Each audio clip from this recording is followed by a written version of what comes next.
السلام عليكم ورحمة الله وبركاته. عاملين ايه؟ يا رب تكونوا بخير. النهارده هنعمل العيش الشامي، هعمله معاكم بطريقة سهلة جدا، ولو بتعمليه وما بيرتفعش معاكي هقولك بقى على طريقة مظبوطة 100% علشان العيش كله يرتفع معاكي وينفخ.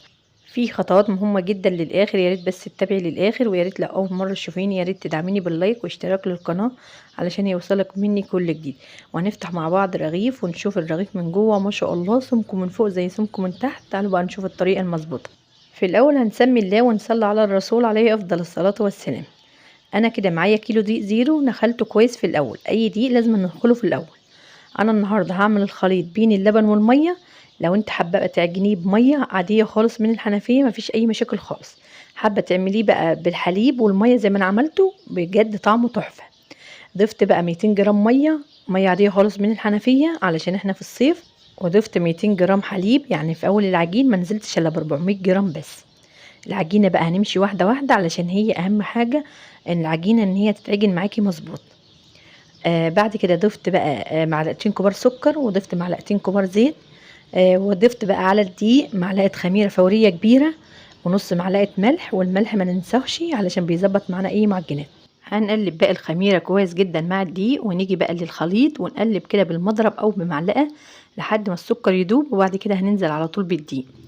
لو على طول بتعملي العيش الشامي ما بيرتفعش معاكي خالص وبيبقى مشفوط، هقولك بقى انت مش بتعجني العجينه مظبوطه. امشي بقى على نفس خطوات العجينه علشان هي اهم خطوه. عايزاكي بقى تجربيه بنفس الخطوات ان شاء الله هيبقى معاكي تحفه. في اي معجنات هي اهم خطوه هي خطوه العجين. يعني انا في الاول كده ما نزلتش الا ب 400 جرام ميه. العجينه بقى لما بتحتاج معايا بنزل واحده واحده. انا كده قلبت بالمعلقه في اول العجين ولقيت لسه فيه دقيق. جبت 200 جرام ميه مكان الحليب وبنزل بيهم واحده واحده علشان اظبط العجينه. هنقلب بقى لحد ما الدقيق يختفي، هنوقف ميه ونعجن العجينه على اليابس وبعد كده نطري فيها واحده واحده. هقولك بقى في نهايه العجين هي اخدت معايا ميه قد ايه. العجينه كده في الاول بتبقى يابسه، بس بعد كده بنطري فيها واحده واحده. العجينه كده بتكون اتخدمت معانا كويس. كل ما نحتاج معانا ميه بقى بننزل معلقه معلقه كده لحد ما نظبط العجينه. في نهايه العجينه بتكون طريه بس ما فيهاش اي تلزيق، والعجينه بتكون ناعمه. واللهم بارك زي ما انتم شايفينها كده عجينه طريه بس ما فيهاش اي تلزيق. العجينه اخدت معايا وقت قد ايه وانا بعجنها؟ اخدت معايا ربع ساعه، بس انا خدمت العجينه وما شاء الله عجينه مخدومه. اخدت معايا ميه 450 جرام، بس على حسب نوع الدقيق اللي انت بتعجنيه ان كان بيشرب سوائل ولا لا. اهم حاجه نخلي العجينه كده طريه بس ما فيهاش اي تلزيق. هقطع بقى العجينه كلها مره واحده. جبت صينيه ورشيتها كده بالدقيق، وهنقطع القطعه بالنظر. هتعمليها قد الليمونه الوسط. على الميزان انا عملتها 60 جرام. انا عملت الكيلو 28 رغيف، بس على حسب ما انت عايزاه، كان اكبر من كده او اصغر من كده دي يرجع لك انت في الاخر. هتقطعي بقى الكمية كلها، وبعد ما بتخلصي تقطيع بتغطيها بكيس علشان ما تعملش معاكي طبقة ناشفة. احنا لغاية كده ماشيين مظبوط، وعايزاكي بقى تمشي معايا خطوة خطوة. يعني احنا كده عجننا العجينة مظبوط، وبعد كده قطعنا الكمية كلها غطيناها خليناها جنبينا. انا ما ضفتش في العجينة غير معلقتين زيت علشان يبقى سهل جدا في الفرد، علشان بنقطع وعلى طول بنفرد العيش. الفرد بقى سهل جدا.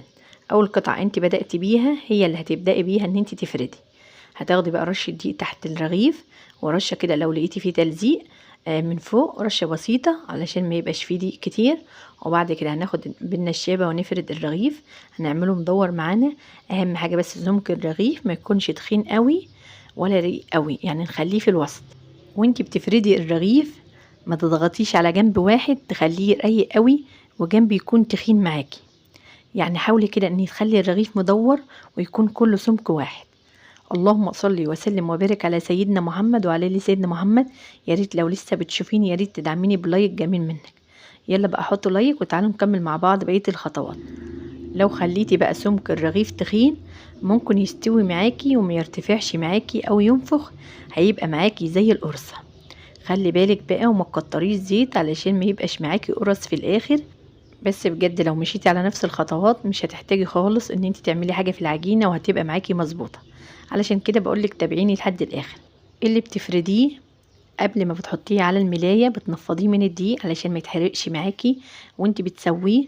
الفرد سهل جدا، وكل خطوة سهلة جدا. اهم حاجة بس خطوة العجين في الاول، ما تعجنيش عجينة يابسة عشان العيش ما يبقاش طالع مجلد، او تعملي عجينة طرية هتغلبك جدا وانت بتفرديها، وكمان بعد الخم هتتلزق معاكي ومش هتعرفي تكملي تسوية. يبقى خلي بقى عجينتك في الوسط. اهم حاجة زي ما قلتلك هي خطوة العجين. العجين لو ظبطت معاكي بقية الخطوات كلها هتكون سهلة معاكي. وبعد ما هتخلصي فرد خالص هتغطيه بملاية العجين وتسيبيه لما يخمر.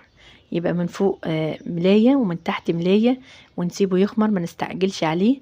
يعني اهم حاجة وقت الخمر. هقولك اخد معايا خمر قد ايه. الفرد سهل جدا ومفيش اسهل من كده بصراحة، انا مش بصعب عليكم ولا حاجة. لو مفيش نشابة ممكن تعملي بايد ماشية. اظبطي بس الفرد، وبعد ما بتخلصي الكمية كلها بتغطيها وتسيبيها لما تخمر. انا كده خلصت الكمية. بعد ما خلصت الكمية غطيتها بالملاية، سبتها بقى خمرت. اخدت معايا كده في الصيف نص ساعة. ازاي ان انت تعرفي العجينة اختمرت علشان تقومي تسويها؟ بتلاقي الرغيف ارتفع معاكي، بتقومي بقى تسويه. لو هتسويه في البوتاجاز هتشغلي الفرن يسخن في الاول، وبعد كده هتوطي البلاطة. جربي الاول الرغيفين، لو لقيتيه مظبوط ومش منفض وسمكه من فوق زي من تحت هتكملي تسويه. وانتي بتاخديه بقى من على الملاية او الفرشة اللي انتي حطوها، بتشيليه بالراحة خالص علشان ما تهبطيش الخمر. لو هبطت خمر الرغيف وانتي بتشيليه من على الفرشة مش هيرتفع معاكي خالص. التسوية ممكن تسويها في فرن البوتاجاز، ممكن تسويها على عين البوتاجاز. هتسويها في طاسة لو هتعمليها على عين البوتاجاز، بس الطاسة تكون تقيلة معاكي، يعني طاسة تكون تيفال. اول ما بتسخن بتحطي الرغيف، اول ما بيشمع بتقلبيه مرتين، وبعد كده بتسيبيه هتلاقيه بقى ارتفع معاكي. لو الطاسة واسعة ممكن تعملي رغيفين او 3. اهم حاجة التسوية تكون على نار هادية، ما تعليش النار علشان ما يتحرقش معاكي من بره ويكون لسه من جوه ما استواش. اللهم بارك العيش كله ارتفع معايا، واللهم بارك ريحته وهي بتستوي تحفة، علشان الحليب مخليه تحفة. لو عجنتيه بالمية هي نفس النتيجة، بس الطعم يختلف شوية. احنا عاملينه صحي لأولادنا، فعشان كده مدخلين حليب. بتاع الأفران طبعا مش هيكون فيه حليب، علشان كده الحاجة اللي احنا بنعملها في البيت بتكون صحية لأولادنا، وكمان بتختلف خالص عن بتاع الأفران. بجد العيش ريحته تحفة وهي بتستوي، والعيش كله ارتفع معايا، مفيش ولا رغيف ما نفخش. هتسويه برضو في الطاسة العيش كله هيرتفع معاكي. بس اهم حاجة وانتي بتشمعي الرغيف في الاول كده هتهدي النار خالص. لما يشمع معاكي بعد كده هتعلي عليه النار، هتلاقيه رفع مرة واحدة. هتكملي بقى تسوية بنفس الطريقة. انا كده خلصت خلاص الكمية. اللهم بارك، تسويتها من فوق ومن تحت بجد تحفة. خطوات سهلة جدا وبسيطة. اتمنى بجد ان انت تمشي عليها، واتمنى ان يكون شرح بسيط وتكوني طلعت حتى لو معلومة بسيطة. واتمنى ان تعملي بلايك واشتراك للقناة، واستناني في